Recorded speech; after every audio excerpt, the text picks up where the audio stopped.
Hello and welcome to your breakthrough hour. Shalom. Peace be unto you and to everything that you put your hands on.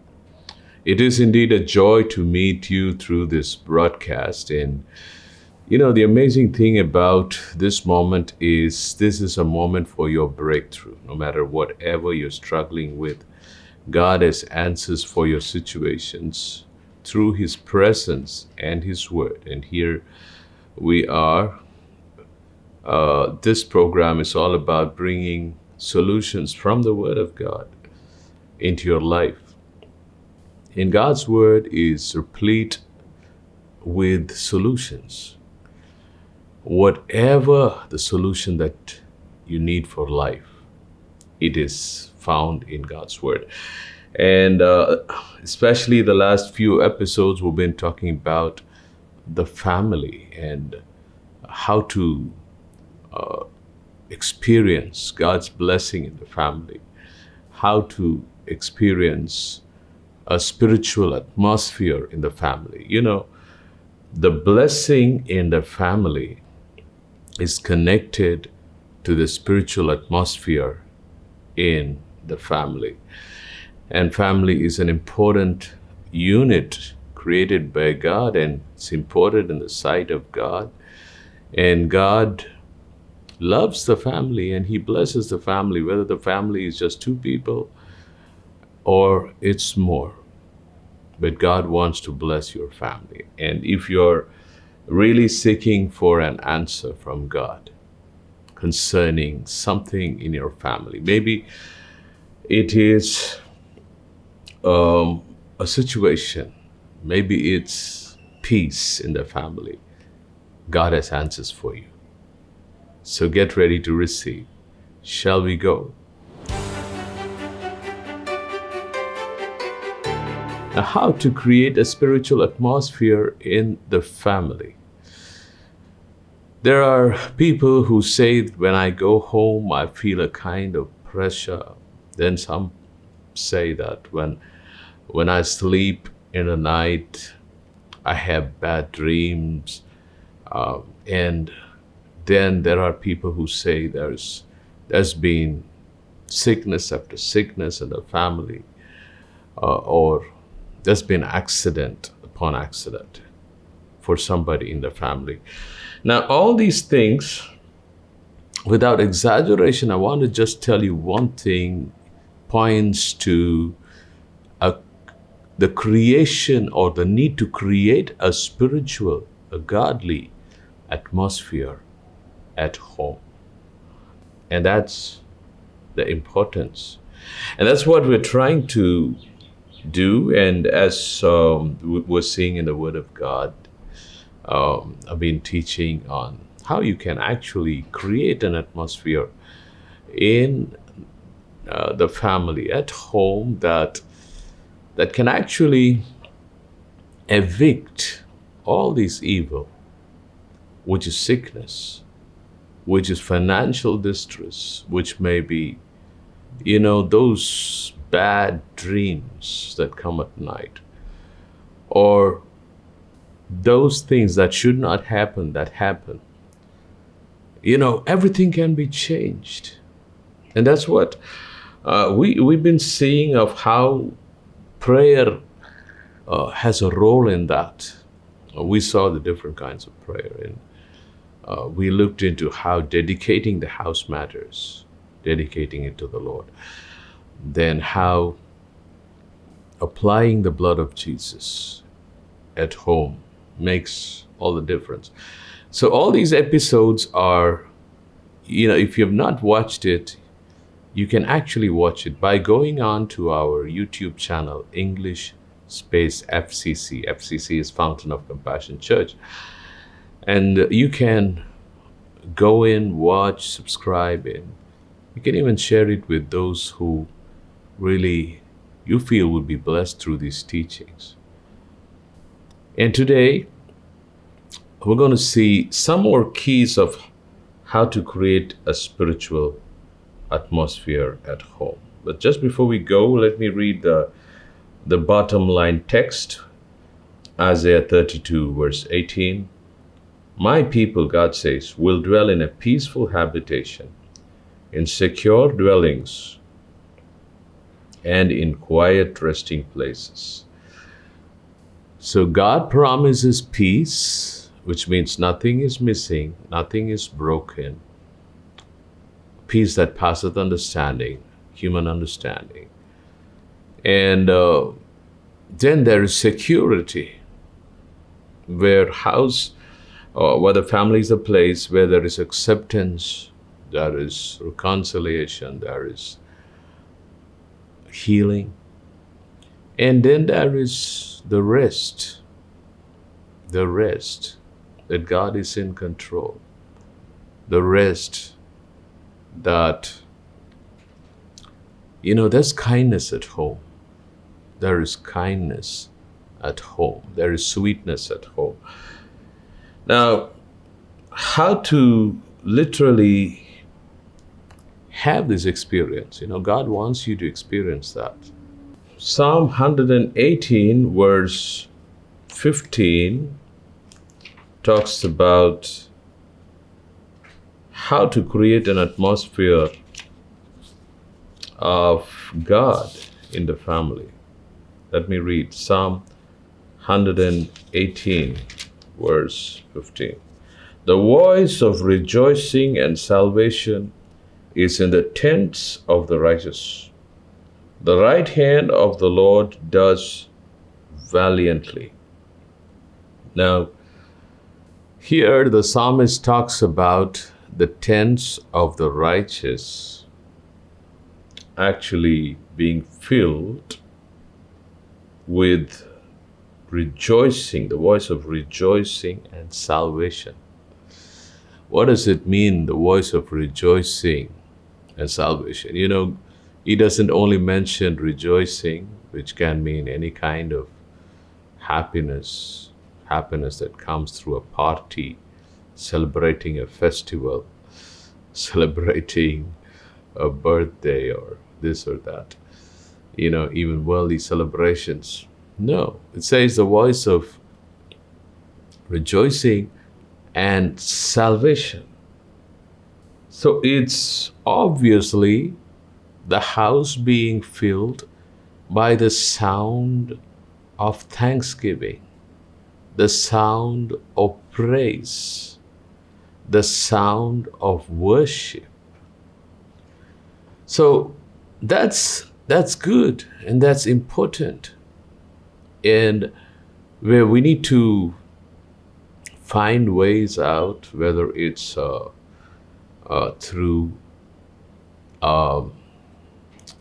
television, speakers, or through whatever kind of gadget.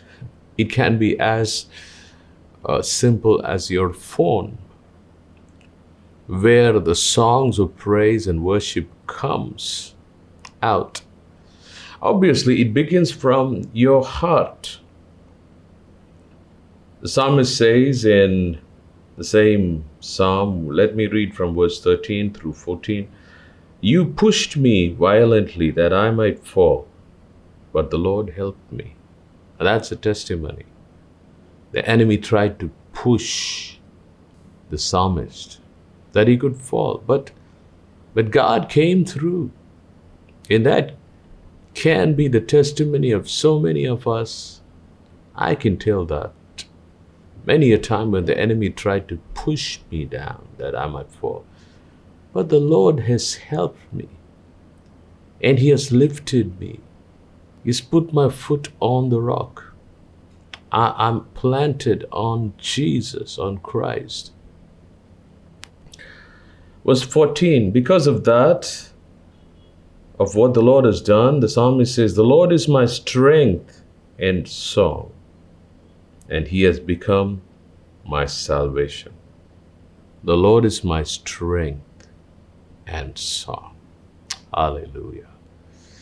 And He has become my salvation. So the psalmist wants to praise God thank Him, adore Him, worship Him, celebrate Him, rejoice in Him.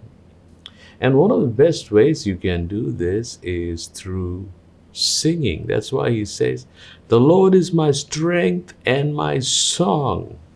I'm going to sing praises to God. You can sing like, "I sing praises to your name.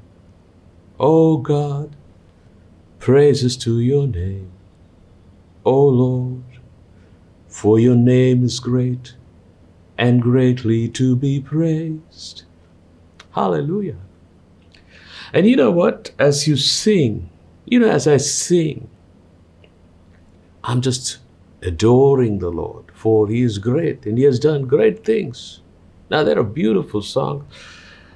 And I love one of the things I love, and God taught me to do when I got filled with the Holy Spirit way back when I was only 15 years old, was to worship Jesus.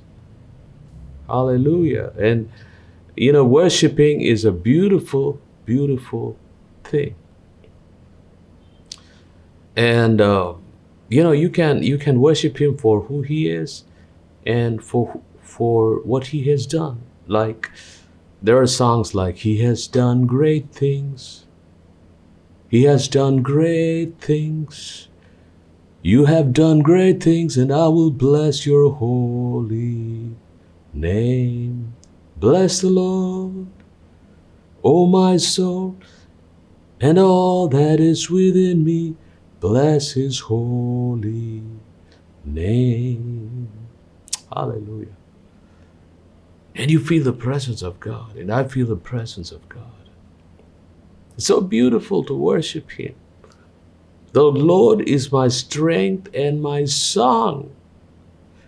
He has become my salvation." Now, so when you walk around in your house, keep singing, keep worshiping. Even during your times of prayer, set apart a time to worship, sing. It's not much about how beautiful our voice is. I may not have an awesome voice, but I can still sing, and God's not going to check my pitch, my tempo. God's not going to check the hoarseness of my voice or the sweetness. No, no, no. It's about your heart singing, and He wants to hear that. And you know what? He is enthroned in the praises of His children. Psalm 22, verse 3. Hallelujah. That's amazing, right? All right, let's keep reading. Psalm 118, verse 21. "I will praise you, for you have answered me and have become my salvation." So that's one of the reasons that he is singing, because God has answered him and has become his salvation. He has become his answer. He has become his breakthrough. And when you praise, you are a praiser, when you are a worshiper, when you are thanking God, you're filled with joy, because God fills your heart with joy. Same Psalm, verse 24. "This is the day." Okay, let me read from verse 23. "This was the Lord's doing, and it is marvelous in our eyes. This is the day the Lord has made. We will rejoice and be glad in it." Now, if you really look at why he is glad, he gives you the reason in verse 22. "The stone which the builders rejected has become the chief cornerstone." And that means there were times when people who could have helped you, who should have helped you, they let you down. But God came through. God made his way through. God intervened. God used his own angels. God, oh, this is amazing.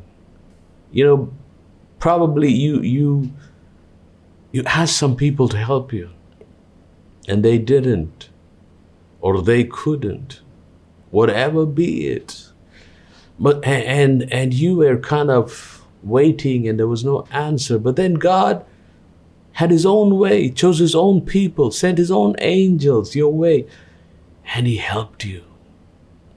And that situation is what the psalmist says, this is the Lord's doing. Because when those who should have helped rejected, but God still made a way for me that I received the position of a cornerstone, meaning I received what I was appointed by God. No man can stop what God has appointed for you. Come on, get excited.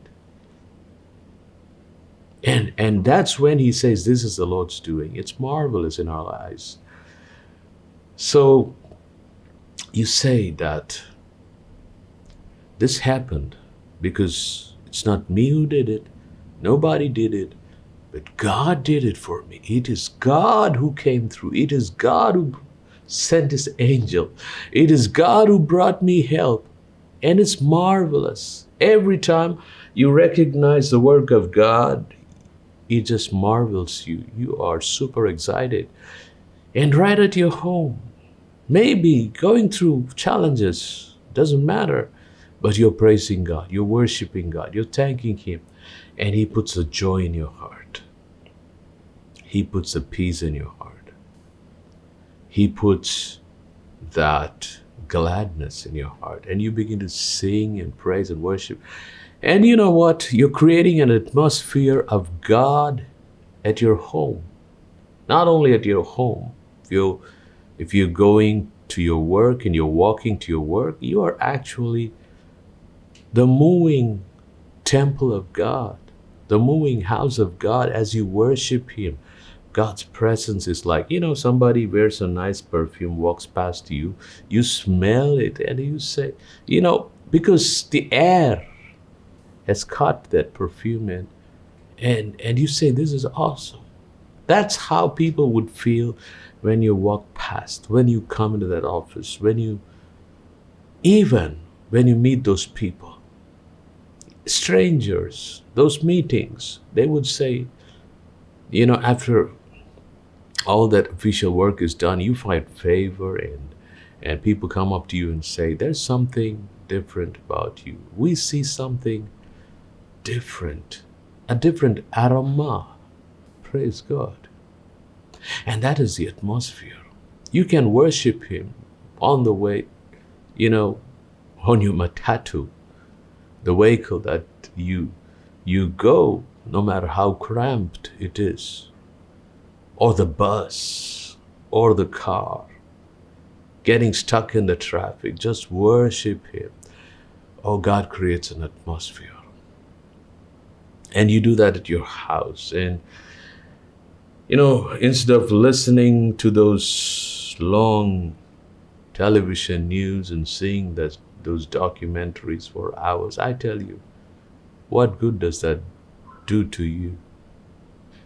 Rather, you take the time and you play worship music. Even the time that you're not worshiping, you play worship music.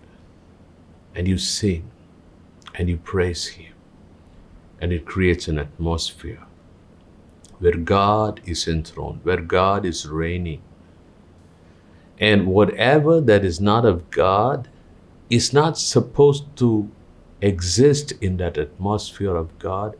It is evacuated forcefully, evicted forcefully. It is removed forcefully in the name of Jesus. We see that, Jacob was a man who loved God, who loved God's presence even as a youngster, right? And what did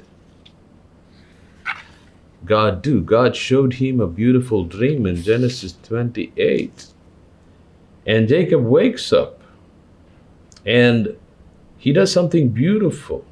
Let's read from verse 16 to 18. Then Jacob awoke from his sleep and said, surely the Lord is in this place, and I did not know it. And he was afraid and said, "How awesome in this place! This is none other than the house of God. This is the gate of heaven." Then Jacob rose early in the morning and took the stone that he had put at his head, meaning as a pillow, set it up as a pillar, and poured oil on top of it. 19, and he called the name of that place Bethel, meaning the house of God. Now, that is, he worshipped God by pouring oil. That was the best that he had. He didn't have a lamb to sacrifice. Had he would have done. And then he was worshiping. He created an atmosphere in that place. In fact, he recognized the atmosphere of God and he responded with praise. You know, when you feel the atmosphere of God, you respond with thanksgiving, with praise, with worship, with an offering, and the atmosphere intensifies. And God always, made Bethel as a very important place that even after the 20 years that he spent in his uncle's house and he was back with all the double blessings, God told him, "Go to the place where I appeared to you and sacrifice and build an altar and sacrifice." And he did. Create an atmosphere. Be careful of what comes out of your television sets, what comes out of your mobile phone screens. Be careful. You can't let everything come in, because everything carries its own influence, its own spirit, its own atmosphere. You don't want your atmosphere to be filled with wrong things. For example, if there are dangerous mosquitoes outside, you shut your rooms, the windows. You have a mesh that the mosquitoes do not come in, because you want your atmosphere free from those dangerous things, from those nuisance. And if there is a factory outside and it's pushing off,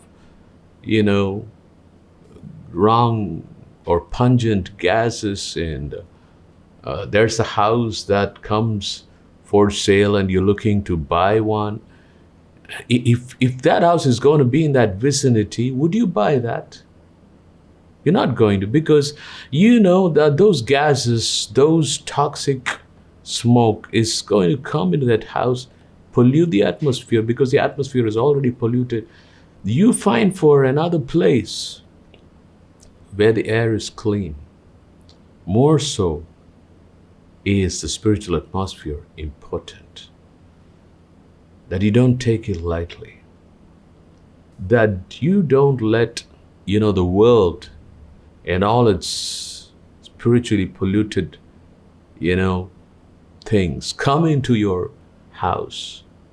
Beware of what your children watch in television, on their mobiles, on their tablets, on their iPads. Even it's so important what they hear at school and they come in. You need to check with them. You need to show them the right way. And you need to create an atmosphere where God is honored, God is glorified, God is exalted. When you do that, that brings glory to God. That brings an atmosphere where God can actually communicate with you. God can show you awesome things. God can reveal you things. Hannah brought forth Samuel miraculously by the blessings of God. And Samuel was brought to the house of God as young as a child. And Hannah dedicates him to God. And there's a beautiful scripture, 1 Samuel. I'm going to read a few verses. Chapter 2. Let's read verse 18. But Samuel ministered before the Lord even as a child, wearing a linen ephod, meaning Samuel worshipped God. right? Even as a child. Verse 26, and this child Samuel grew in stature and in favor both with the Lord and men. So as he worshipped God, he created an atmosphere of worship. He grew in an atmosphere of worship. And he grew in favor with God and with men. Chapter 3, verse 1. Now the boy Samuel ministered to the Lord before Eli. That's beautiful again. He was worshiping. Again and again, this one thing comes, that Samuel was ministering to God. When you worship God, you create an atmosphere of God's presence, and you grow in that atmosphere. You don't get stunted. You grow in favor with God. Favor knocks your door. You find favor in everything that you do. Praise God.